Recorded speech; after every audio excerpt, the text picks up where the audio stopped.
¿Sí? Bien, pues vamos a pasar a la última ponencia, mejora cognitivo-motriz en alumnado con discapacidad intelectual a través de la relajación, a cargo de don Pedro Linares Comino. Él es profesor titular de la Universidad del Departamento de Psicología Evolutiva y de la Educación de la Universidad de Granada, profesor del Máster de Actividad Físico-Deportiva, Personas con Discapacidad e Integración Social de la Universidad Autónoma de Madrid y presidente de la Asociación Española de Motricidad y Necesidades Especiales, AEMNE, de la Universidad de Granada.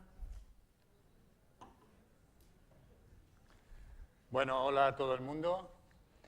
Estamos al final del congreso, imagino que ya estaréis cansados. La propuesta que yo traigo está vinculada con la relajación, aunque es una investigación, ahora veremos cómo. Si tuviésemos tiempo, a mí siempre me gusta trabajar desde la práctica, es decir, llevar a cabo, para darle más significado, el tema de la relajación es fundamental llevarlo a la práctica, pero no tenemos tampoco una disponibilidad de tiempo, tampoco es la sala más adecuada para hacer relajación, pero por lo menos vamos a intentar vincularlo, vamos a intentar darle un poco de sentido desde la práctica. Bien, la propuesta que... ¿No va esto? Lo acaban de... parece de... a ver. Bien, partimos de una base que imagino que a lo largo del Congreso se habrá ido dando la significación de que no tenemos que hablar tanto de discapacidad, ¿no? Es decir, en este caso la discapacidad cognitiva, sino de ser capaces de hablar de personas. A mí me gusta la versión nueva, aunque no esté todavía normativamente establecida, que el tema de la discapacidad tiene que pasar a otra temática distinta, que vaya más hablando de diversidad, que haya posibilidad de ver las capacidades diversas que puedan tener, que podamos tener todos. Es que todos estamos vinculados en la misma situación. Es decir, unos tenemos unas capacidades, ya se ha dicho en la mesa redonda anterior también, las capacidades son diversas, tienen que ser así, y cada uno estamos capacitados para determinadas cosas y no tanto para otras. Desde esa filosofía es como tenemos que plantearlo. Bien, aquí lo que traigo aquí como ponencia es un estudio, es una investigación que se llevó a cabo con personas con discapacidad intelectual límite, y el planteamiento va a ser así, ¿no? Es decir, para que tengamos una visión de cómo, trabajando con personas, con sujetos reales, podemos descubrir o podemos demostrar determinadas hipótesis que nos podemos plantear de mejora en este tipo de personas, ¿no? Entonces, el planteamiento es un planteamiento desde el ámbito, digamos, experimental, ¿no?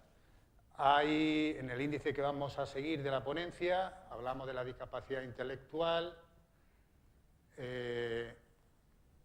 los procesos psicomotores que subyacen en ello, hablamos un poco de la relajación, la hipótesis que nos planteamos en esta investigación, el método, los sujetos, los instrumentos, la programación, el procedimiento, el diseño y las variables, un análisis estadístico, los resultados, una discusión y conclusiones. Esta, digamos, que es el organigrama de una investigación, tal cual, pero vamos a ir desde una perspectiva un poco más breve para que podamos fluir en la ponencia y no sea excesivamente cargante, ¿no?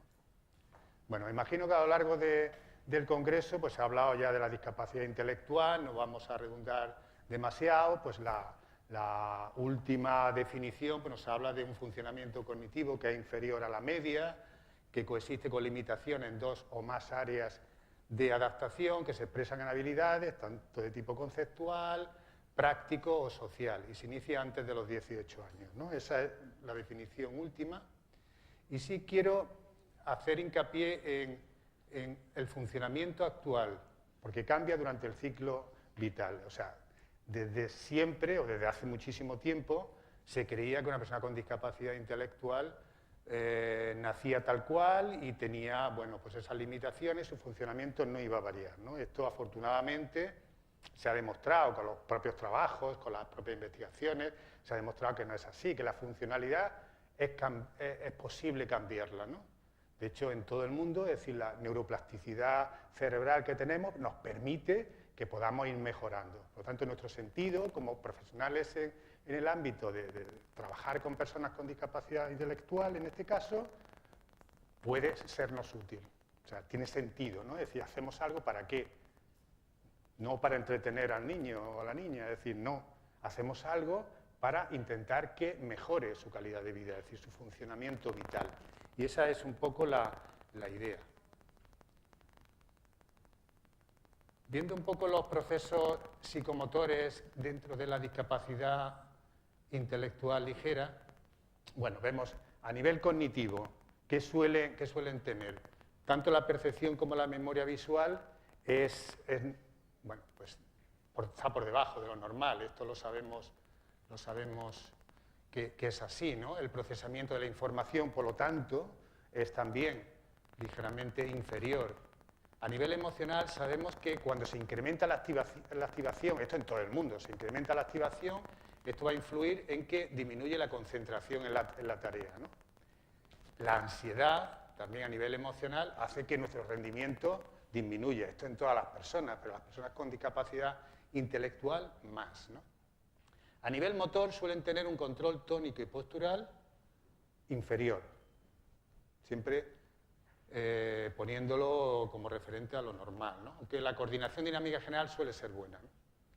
Y la estructuración espaciotemporal es inferior a la media. Bien, toda esta información la vais a tener luego en el PEN que os den, por lo tanto no os carguéis demasiado. Son informaciones para sintetizar y ubicarnos en la realidad, ¿no? Bien, cuando hablamos de la relajación tenemos que pensar que por una parte...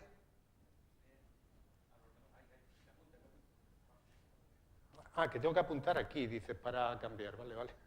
Gracias.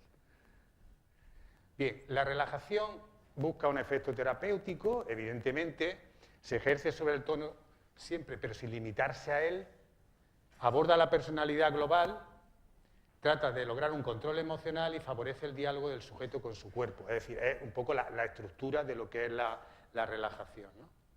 Y viene a normalizar los procesos físicos, mentales y emocionales.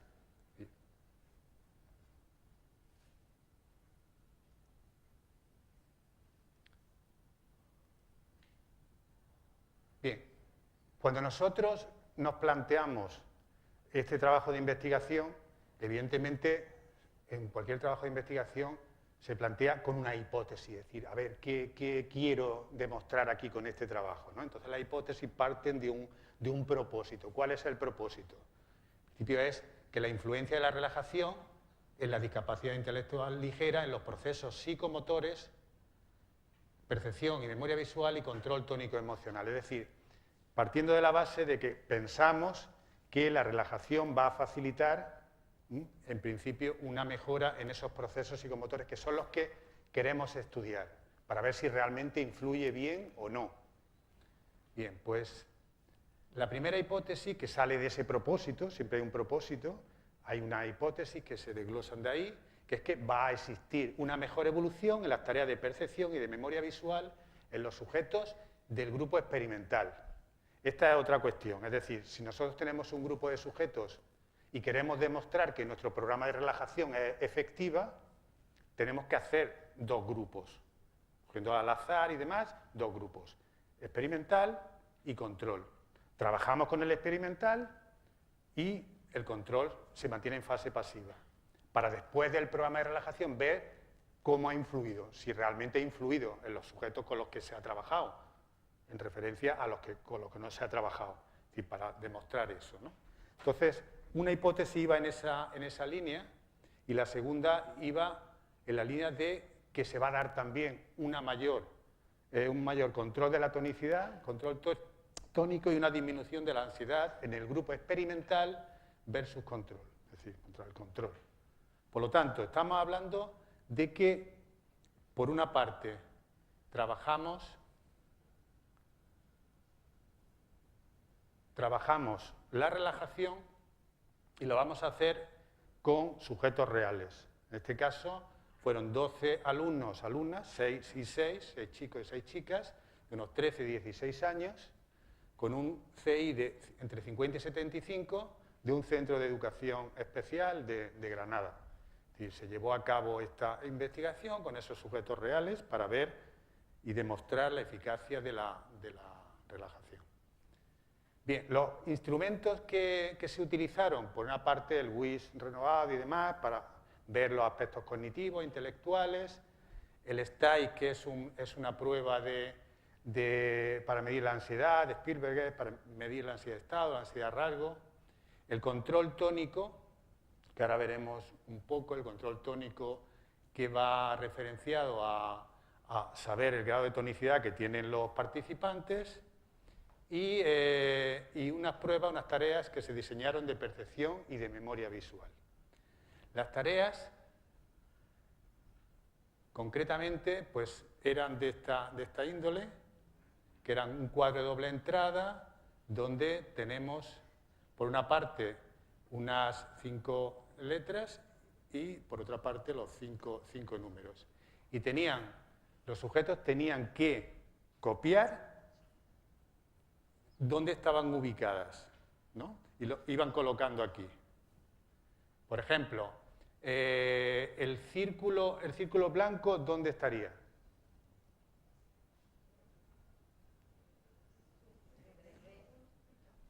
C, 1C, ¿dónde más? 3B, ¿vale?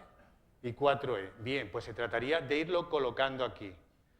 Evidentemente, a las personas, a los sujetos con los que se iba llevando a cabo la práctica, pues al final de la relajación, unos y otros al final del recreo, ahora lo veremos, pasaban planillas de este tipo, cada vez diferentes, con la idea de que no se repitiese. Fueron 30 sesiones, ahora veremos también, y entonces al final se pasaban estas plantillas para, en este caso, era una tarea de percepción visual. Durante 1 minuto se llevaban a cabo este tipo de tareas. Y ahora, la de memoria visual, que es también un cuadro de doble entrada. En este caso eran menos los símbolos, uno de ellos siempre se repetía y tenían que memorizar durante 45 segundos y después se les quitaba y tenían que colocarlo. ¿Sabríamos dónde estaban ubicados? ¿Alguno lo recuerda?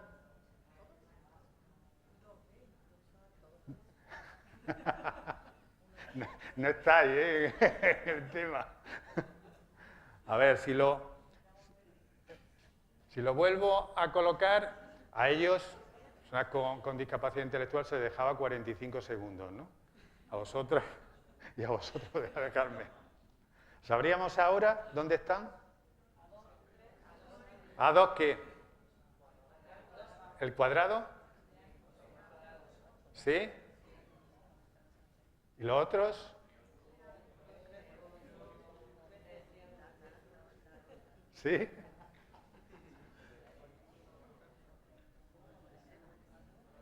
¿Hemos acertado o no? Así, ¿no? Bueno, en principio, o sea, puede dar la sensación de que es complejo, ¿no? De que para una persona con discapacidad intelectual es complejo. Bueno, es decir, cuando se le enseña, cuando tienen la estrategia y la habilidad para hacerlo, y además han pasado los del grupo experimental por una fase de relajación, están como más predispuestos. Y yo sé que aquí se está hablando mucho de deporte y incluso que está fenomenal, pero en los inicios, en los aprendizajes iniciales, o sea, son esas capacidades. El niño tiene que estar con un nivel cognitivo adecuado, que pueda funcionar, que esté predispuesto, que tenga mentalmente esa capacidad de estar atento a las normas de lo que sea, ¿no? A la información que le venga. Entonces, el hecho de trabajar esto es clave, es la base, ¿no? para que estén con esa predisposición. Bien, pues estos son los instrumentos que se llevaron a cabo con ellos. Hay un instrumento que también lo diseñamos específicamente, una adaptación, que son pruebas adaptadas digamos, de clásicos, pero están adaptadas, las adaptamos a personas con discapacidad intelectual. Entonces, a ver, necesito dos voluntarios. Ruth, ¿te animas? ¿Animáis? Venga, tú y tú. Perfecto. Aquí, para que os vean, a ver, una va a hacer el rol de examinador y la otra persona va a hacer el rol de alumna con discapacidad. Entonces, las consignas están ahí. ¿Quién va a hacer el rol de educadora? Pero entonces tú no mires. Sí. Se oye bien, ¿no? Ah, para ella dice... No, pues sí, lo importante es que tú vas a hacer el rol de... ¿Sabes la consigna de lo que le tienes que decir?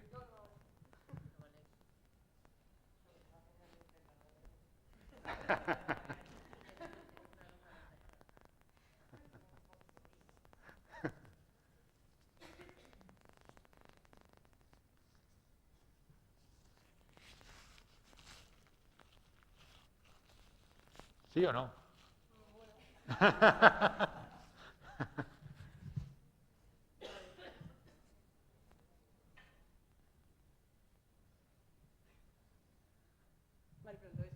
No, por eso sí. Lo importante es que te oiga. Lo demás podéis verlo también y sabéis la información. Claro, tú tienes que hacerle ver, pasarle esa prueba, ¿no? Y luego valorarla, ir valorando esa prueba. ¿Pero se lo digo? Claro.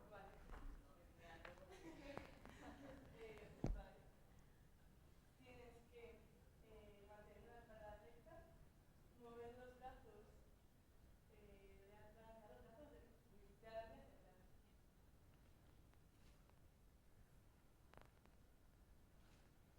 A ver, es importante captar la situación, es decir, no estás desfilando. Es decir, da más información, demasiado. A ver, son movimientos de delante hacia atrás, ¿no? Relajados. ¿Vale? Entonces, hacemos oscilaciones. Exacto. Vale, ¿cómo podemos valorarla? En función de la puntuación, ¿cómo podemos evaluar la ejecución de ella? Mirando para esa flexión del codo, ¿no? Si los brazos están relajados, si los conduce o si se exagerado el movimiento. Ajá. Por lo tanto, ¿qué puntuación le damos a Virginia? Pues antes de que se lo explicara... 3. Antes de que se lo explicara bien, bajar. Baja. Bueno, aquí baja significa cuando está bien, es decir, el 3 es lo peor. Entonces, en este caso sería la primera, es decir, una persona no está relajada, si está así, ¿no? Evidentemente. Sí. O sea, si tú haces un movimiento de flexión natural, pues es lo que ha hecho luego al final, ¿no? Los codos ligeramente se flexionan y ya está, ¿no? Sí, o sea, la primera sería un 3 y la otra le damos un 1, 1,5, más o menos, ¿no? Vale, entonces pasamos a la segunda.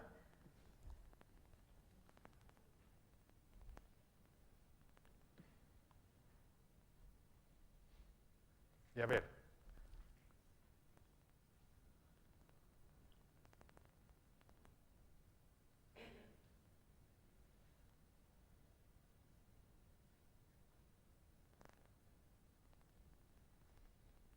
Estas son pruebas que las vais a tener también luego en la ponencia, que es muy fácil de pasar, incluso para nosotros mismos.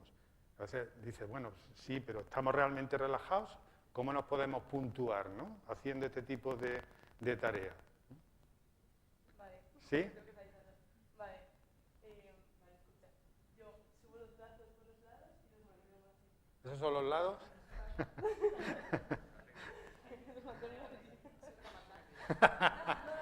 Ponte así, mirándote. Mirando y... Vale, yo subo por los lados y los mantengo así.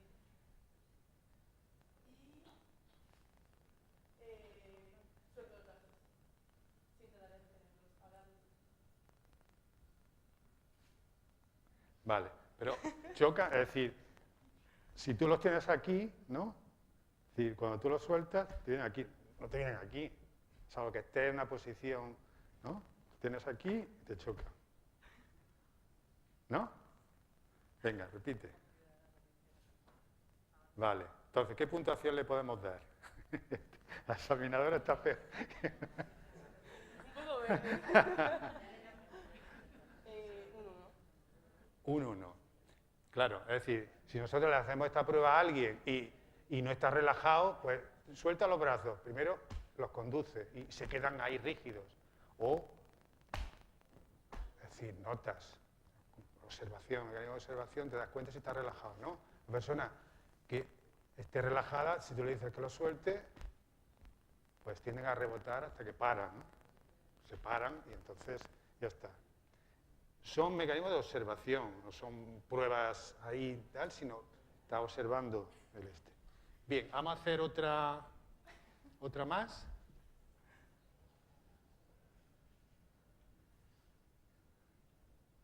Esto se va complejizando, ¿vale?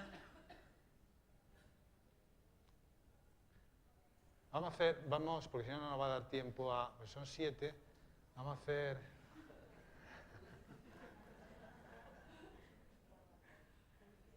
¿Ves? Aquí ya se va complejizando, es lo mismo que la prueba 2, pero ¿qué es lo que pasa? Vale, ahora vamos a hacer el mismo ejercicio que la prueba 2, pero vas a soltar los brazos cuando yo dé la palmada. Subes los brazos, los mantienes y cuando yo dé la palmada los sueltas, ¿vale? Claro, pero aquí ya se complejiza, ¿por qué? Porque ya no mira. Es el efecto este, no sabes cuándo tienes que soltarlos, ¿no? O sea, tienes que estar en dos estímulos. Primero, estar pendiente de soltarlos y segundo, cuando ella dé una palmada. Porque así actúa el mecanismo, ¿no? de reacción, el tiempo de reacción y ver si está realmente relajado o no. Entonces, elevas. Sube los brazos. Fijaros cómo se complejiza, ¿no? Antes, la prueba 2 la ha hecho, ha soltado, y aquí ha habido un tiempo de reacción muy lento. Plaf, y... El sueño me puede influir. Por eso ahí la información. Bien, esa es una... Y después hacemos una más, que va complejizando. Aquí sería dos estímulos, uno que es corporal, que ya se va complejizando. Estás de lateral, ponte de lateral aquí, allá. No, aquí, así, lateral, ellos y frente, no, ahí, vale, perfecto. Es para que tú vayas indicando. Entonces, ¿cuál sería esta? Vale. En el mismo ejercicio, con los brazos elevados lateralmente, solo que al mismo tiempo vas a levantar la rodilla, presionada por 90 grados, y vas a soltar los brazos y tratar de retenerlos igual que antes. O sea, que son dos gestos simultáneos que tiene que hacer a la vez, que ya se va complejizando más la cosa. No, pero tú los tienes no te frustres, estamos aprendiendo aquí. Tú los tienes elevados, ¿no? Los tienes ahí.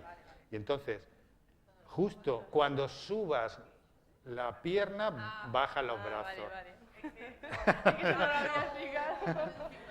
Para que veáis que no está preparado esto.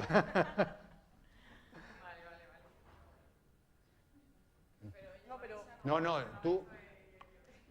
Es decir, te dice, cuando subas, que entienda la consigna de qué va, ¿no?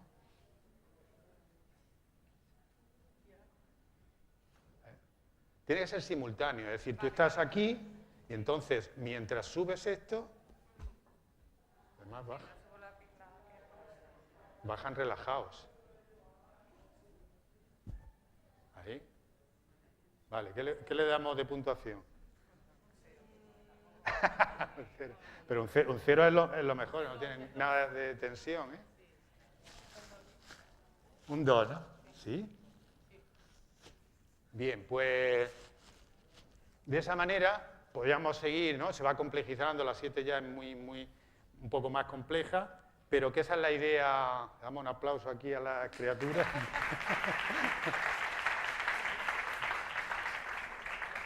Aquí vamos con la prueba 6, ya sería un poco más difícil, y la prueba 7, pues igual, ¿no? Es decir, tenemos...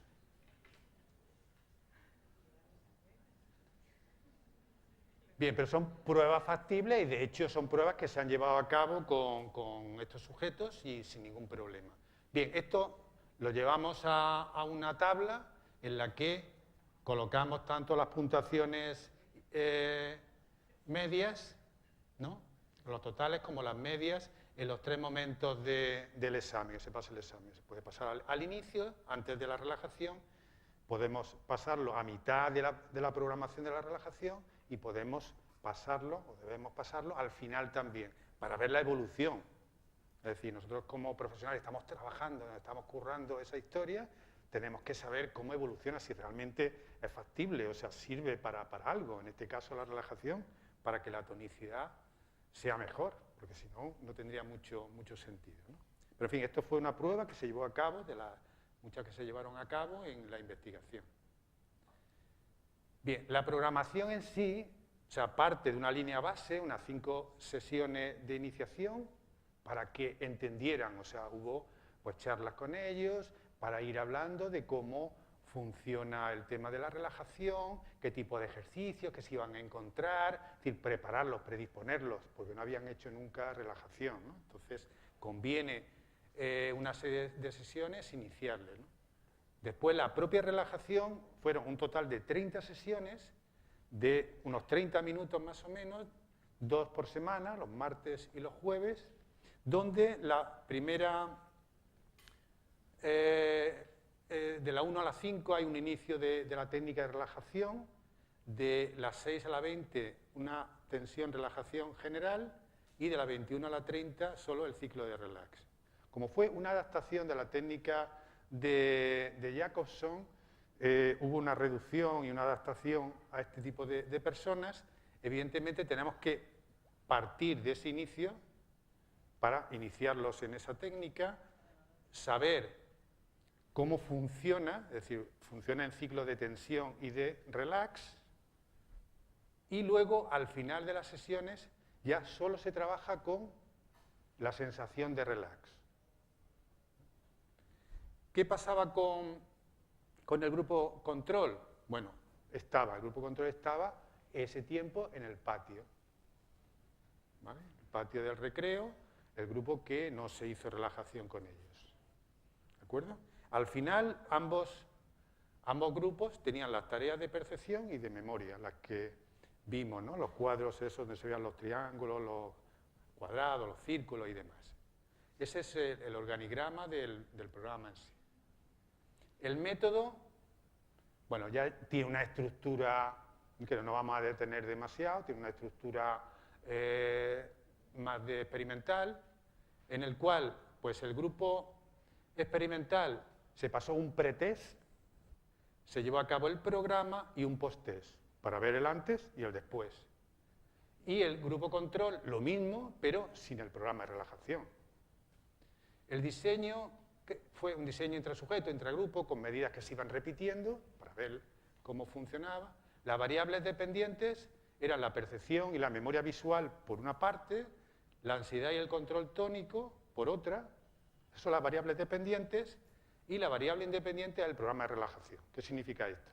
Variable independiente es la relajación que tiene que influir en las dependientes, que son las que queremos facilitar y queremos mejorar.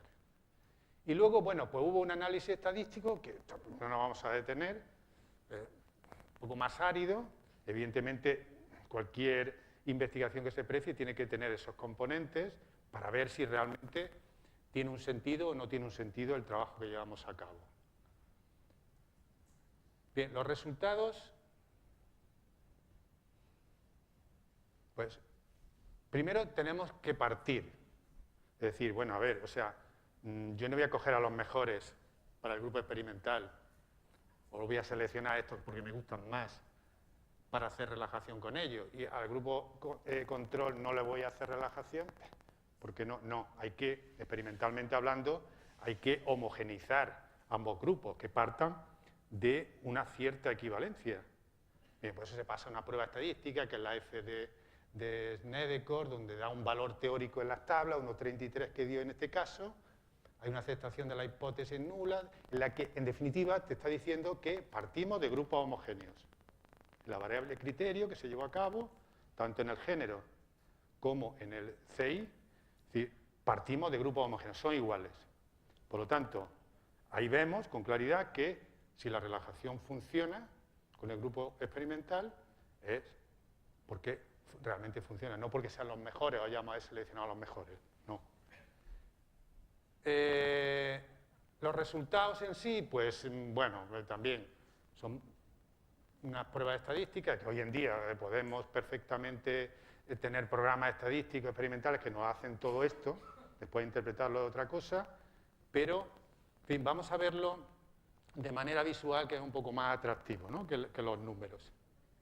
Bien, en el tema de las tareas esas que llevamos de percepción y de memoria visual, nos podemos dar cuenta que en la percepción visual, en la línea base, el grupo control, en la línea base, control, en las últimas sesiones, para ver las sesiones iniciales y las sesiones últimas, vemos que el grupo control con el que no se trabajó, pues más o menos, tanto en percepción como en memoria, no hay mucha variación, ¿no? ¿Qué ocurre en las tareas de percepción y de memoria en el grupo experimental con el que se hizo relajación? ¿Qué pasa?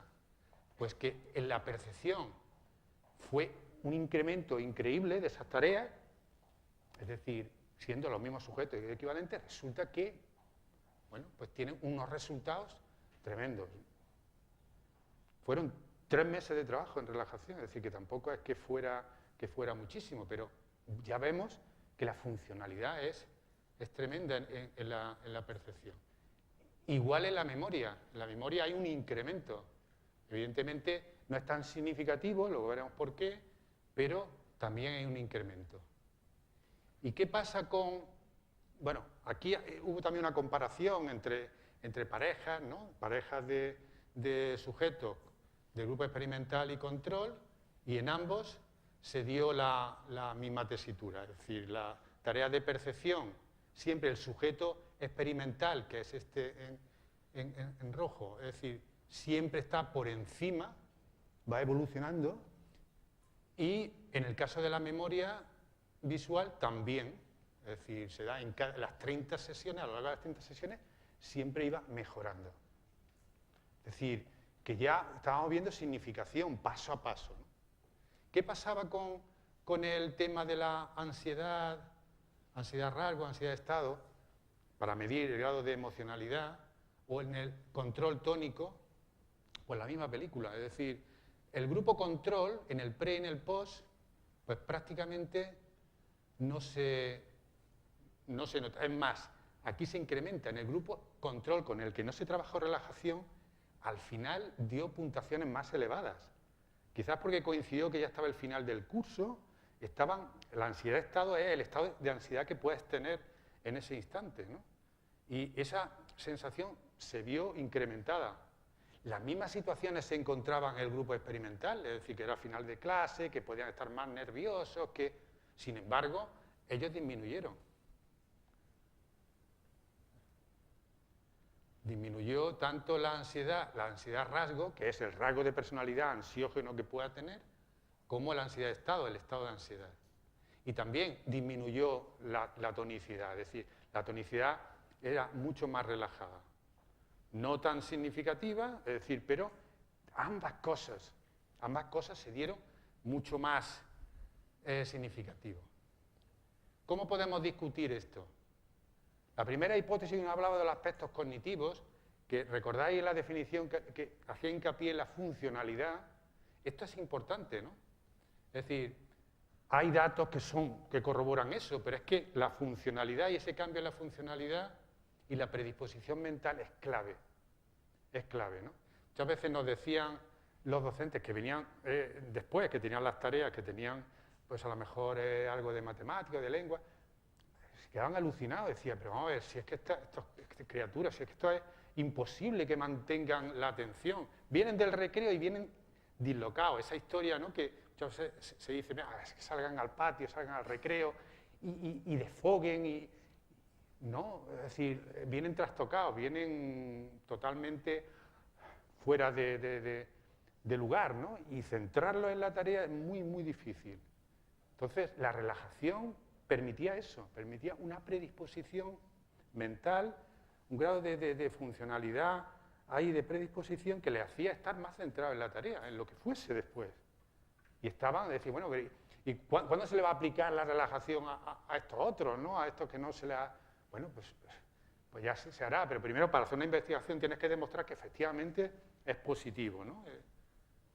Entonces, esto en el caso de los aspectos más cognitivos, también se da, es cierto, una mayor puntuación en la percepción porque tiene una menor elaboración cognitiva. O sea, esto es así, ¿no?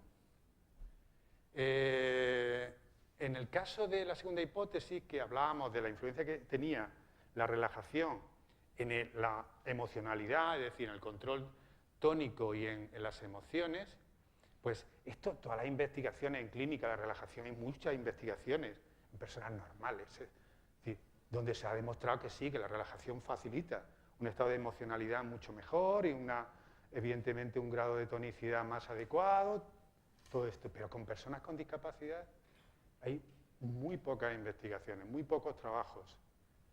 Y con esta investigación se demuestra que efectivamente también, ¿sí?, este tipo de personas podemos trabajarlo y es efectivo y facilita una mejor emocionalidad, ¿no? Por tanto, las conclusiones es que partimos de dos grupos homogéneos, que es difícil en el ámbito de las necesidades especiales, en el ámbito de las capacidades diversas, en el ámbito...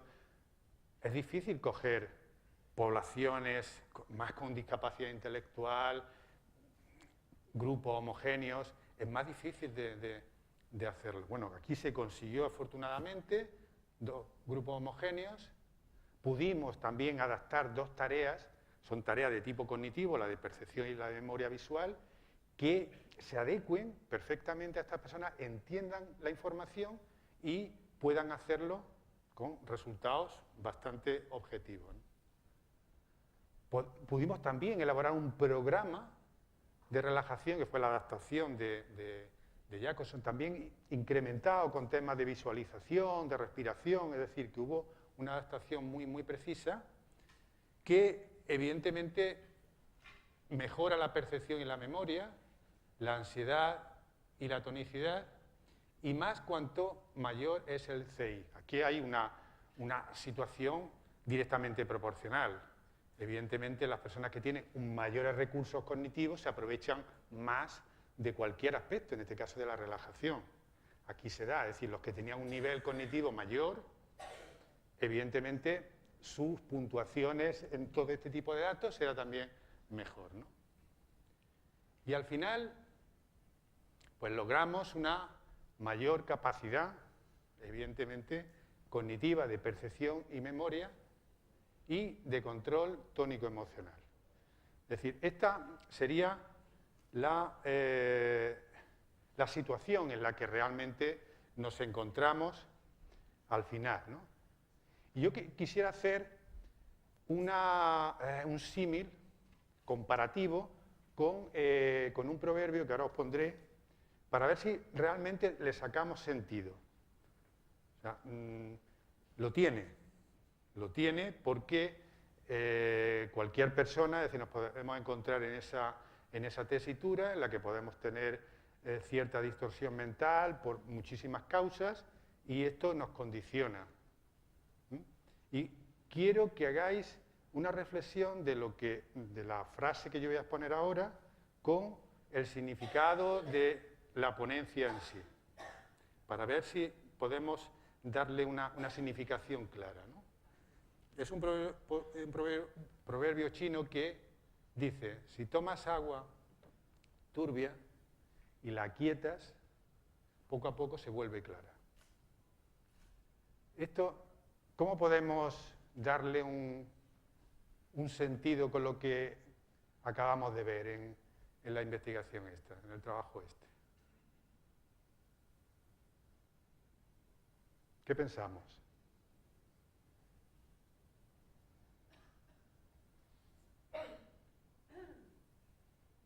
¿Se os ocurre algo?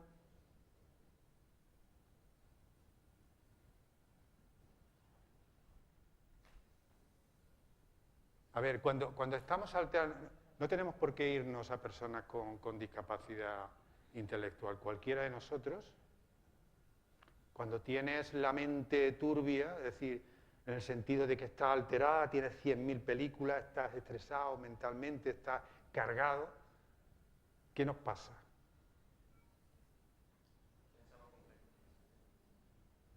Claro. Nos cuesta razonar, es decir, nos dicen algo, ¿cómo? Ah. Sí, es la mente de una persona con discapacidad intelectual que como no le den las cosas muy bien, a todo lo demás nos pasa. Es decir, si estamos alterados, tenemos tal confusión mental que es difícil procesar la información que nos viene. Ahora, si nosotros logramos aquietar eso, buscamos el remanso de paz, tranquilo, ¿no?, de las aguas que retornen a la claridad, aparece. Y aquí igual, es decir, la relajación permite eso, que una persona que esté alterada mentalmente, conseguir que se relaje, conseguir un estado físico, evidentemente, pero también por las sinergias que hay entre el aspecto físico-motor y el córtex cerebral, hay una tranquilidad emocional también. Esto es importante porque, sin pretenderlo, porque es una relajación física, fisiológicamente hablando, a ver si nos da tiempo podemos hacer algo, logramos eso precisamente, que influya a nivel cortical y por lo tanto podamos tener un estado de relajación, de sosiego, de calma. En ese sentido iría el tema de la relajación, un poco la vinculación con este proverbio de buscar, ¿no?, que esa turbiez termine siendo un remanso de paz, de tranquilidad y de sosiego. Así que con esto, pues espero que os haya gustado la ponencia y si disponemos de tiempo, podemos hacer algo de práctica. No sé cómo andamos de tiempo. ¿Andamos bien de tiempo o no? ¿Sí? ¿Regular? ¿Sí?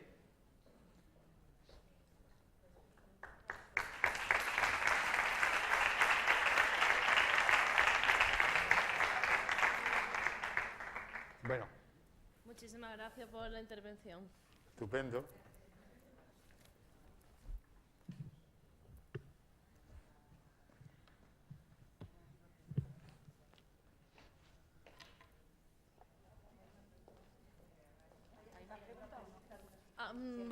¿Tenéis algún comentario, alguna pregunta? Estaba yo esperando alguna pregunta.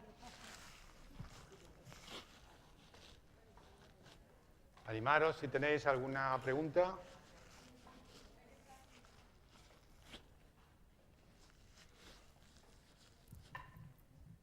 Hola, buenas Hola. tardes. Muchas gracias por la ponencia. Yo tenía una pregunta, ya que fui alumna suya en el máster hace 2 o 3 años y recuerdo que me gustó mucho la ponencia. No tenía apenas experiencia en discapacidad intelectual, ahora mismo trabajo con personas con discapacidad intelectual, sobre todo con personas con trastorno del espectro autista. Y me pregunto el tema de las pruebas que, por ejemplo, utilizasteis vosotros para la investigación. ¿Cómo se podrían, o sea, no sé si eran pruebas que ya estaban creadas y simplemente las pasasteis? Y si fuese así, ¿por qué este tipo de pruebas? Y también un poco cómo les explicasteis o cómo teníais claro que habían entendido lo que tenían que realizar una vez pasadas esas pruebas. Porque yo me pregunto, con los alumnos que yo tengo que tienen autismo, y veo que esas pruebas, por ejemplo, no las podría pasar. Luego también me preguntaba el tema del tipo de discapacidad que tenían estos alumnos que creo que fueron 12, si eran síndrome de Down, si eran, no sé, Era un poco por ahí. Y luego también la segunda pregunta, ¿por qué la relajación Jacobson y no otra? Nada, eso. Vale. Bueno, a ver, las pruebas, en principio, son pruebas que están adaptadas a este tipo de personas, ¿no? A ver, estamos hablando que la investigación se circunscribe en discapacidad intelectual ligera, ¿vale? Es decir, evidentemente niños con autismo, trastorno en el espectro autista, pueden tener, y de hecho la mayoría tienen discapacidad intelectual, pero no lo incluimos aquí porque hay otros hándicaps, hay otros problemas añadidos, incluso discapacidad intelectual más profunda, es decir, no podrían entender o les costaría muchísimo trabajo entender. O sea, aquí estamos circunscribiendo la investigación a un grupo de gente con discapacidad intelectual ligera, ¿vale? Entonces, en principio, las pruebas son pruebas que están adaptadas y que se adecuan perfectamente y que evidentemente tienen que explicar. Aquí las compañeras que han estado, nos podemos hacer un poco un símil, ¿no? A la hora de pasar la prueba, tienes que saber, tienes que entender qué es lo que te están pidiendo que hagas. Esto se consiguió y era necesario que entendieran qué es lo que tenían que hacer, porque a partir de ahí, de que lo entienden, perfectamente, no hay ningún problema en que lo puedan hacer. Y como son pruebas, evidentemente, físicas, es mucho más llevadero porque puede servir de modelo en ese momento, le colocas las manos, estás trabajando con ellos a la hora de hacerlo y cuando lo entienden, lo hacen sin ningún problema, ¿no? ¿Por qué la adaptación de la técnica de relajación de Jacobson? Pues precisamente por el cariz que tiene, ¿no? O sea, el cariz que tiene esa prueba que es, si hubiésemos tenido más tiempo, lo tengo preparado para hacer la práctica de la relajación, ¿no? Si fuiste alumna mía en el máster y tal, lo hicimos de esa manera, lo llevamos a cabo, la práctica y toda la historia, ¿no? Entonces, porque es mucho más creíble, es mucho más llevadero hacerlo así. ¿Qué ocurre? Que la técnica de relajación de Jacobson trabaja a nivel muscular, con ciclos de tensión y relajación. O sea, si tú dices al niño, coloca el brazo así, tensa el brazo, ¿no? Es decir,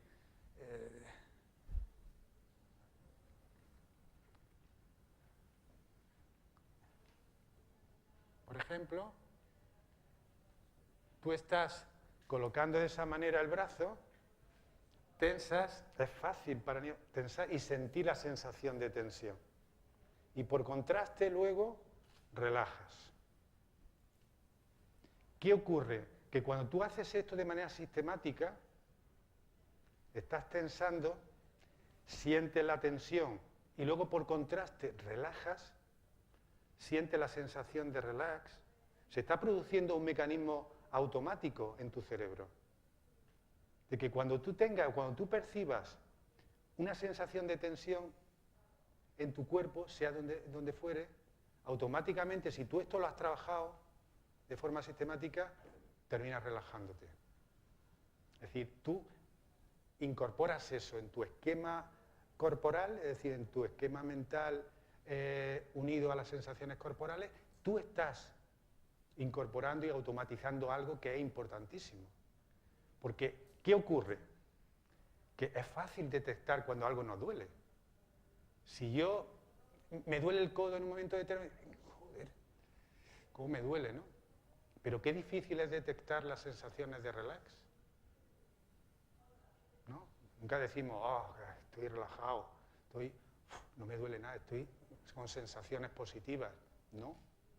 Reaccionamos cuando algo nos duele, cuando algo nos está fastidiando. Entonces, es importante educar. ¿Qué ocurre? Que la técnica, y respondiéndote a tu pregunta, la técnica de relajación de Jacobson trabaja a nivel muscular, que es más fácil que, por ejemplo, la técnica, el training autógeno de Schultz, que trabaja sugiriendo sensaciones, es decir, de pesadez, de calor, de tal, se trabaja en otra dirección. Igual que Jacobson trabaja a nivel muscular y esas sensaciones van a nivel cortical, relajándolo, Schultz lo hace al contrario, es decir, mentalmente va a nivel cerebral, reparte, por las vías aferentes, reparte a los grupos musculares. Pero es más difícil para un niño con discapacidad intelectual sugerirse sensación, mi brazo derecho pesa, o tiene la sensación de calidez. Es más difícil. Por lo tanto, esa es un poco la idea, ¿no?, de trabajar a nivel muscular, incluso con algunos de ellos ayudándole con masaje, para que tengan sensación de relax.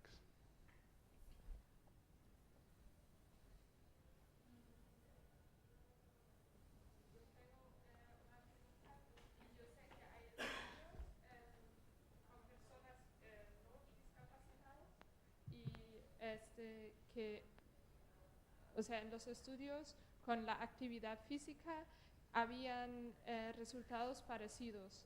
Entonces sería, o sea, yo creo que sería interesante crear como otro grupo de no experimental, sino que haga, bueno, una actividad física y ver como los resultados, o sea, si sean iguales o no. Bien, bien. Incluso hay muchas posibilidades. Nosotros estamos trabajando, y de hecho en el máster también llevamos experiencias de trabajar con el Tai Chi. Es decir, buscar distintas metodologías que faciliten el estado de relajación. Evidentemente hay actividad física que facilita los estados de relajación, pero no toda. No cualquier actividad física, porque ya comentaba lo de cuando los niños salen al patio, hay un descontrol, y más en personas con discapacidad intelectual que suelen dispersarse mucho la atención, están alterados. Es decir, que no cualquier actividad física facilita la relajación, tiene que ser un tipo de actividad física que promueva las sensaciones de relax, de sosiego, de tranquilidad.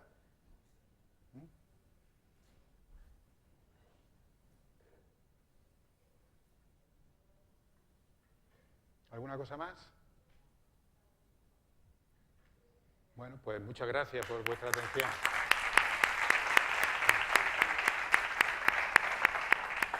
Muchas gracias por la intervención de nuevo. Muy bien, qué bien. Qué chulo. Muchas gracias.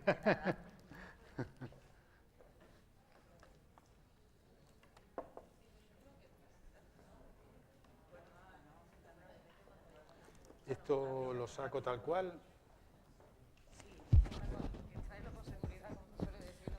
Vamos a pasar a continuación al acto de clausura del primer Congreso Internacional de Discapacidad Intelectual, Actividad Física y Salud, a cargo de los miembros coordinadores del Comité Científico. Doña Ángeles Prada Pérez, directora del Programa de Salud de Special Olympics España. Doña Virginia Alcaraz Rodríguez y doña Elizabeth Rodríguez Víez, profesoras de la Universidad de Sevilla y de la Universidad Pablo de Olavide.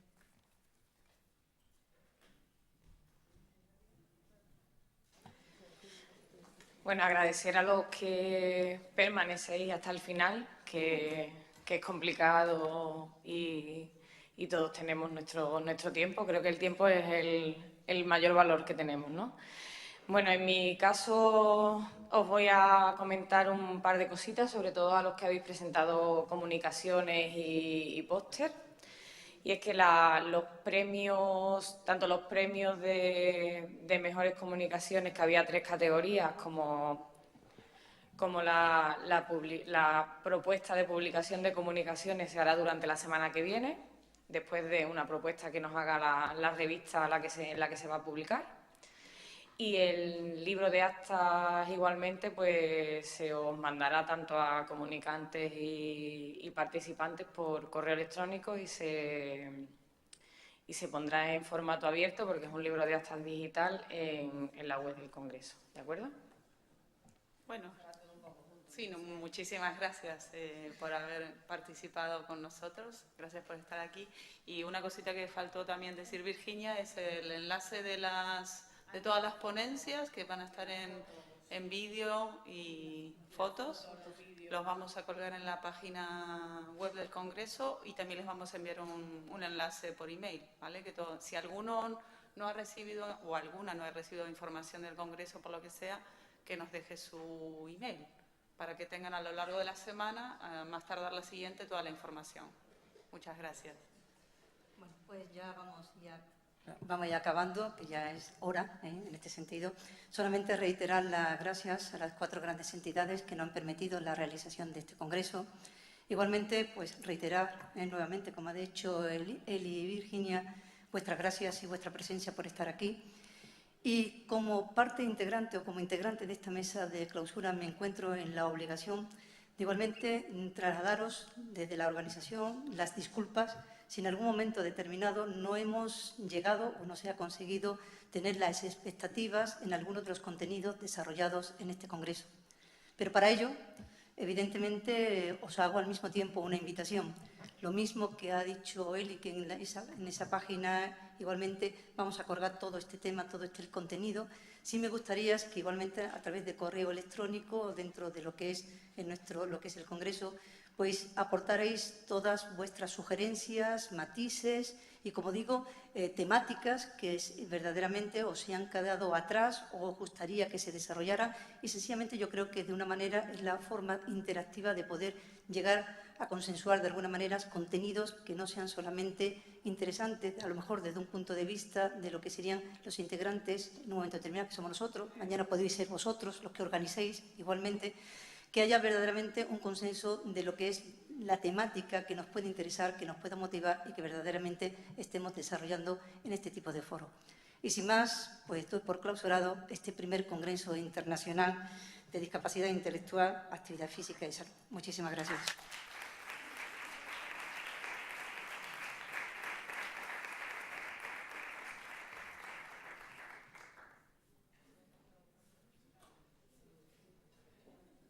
Los certificados de participación y de ponencias y demás están en la mesa de recepción y atención al congresista, ¿de acuerdo?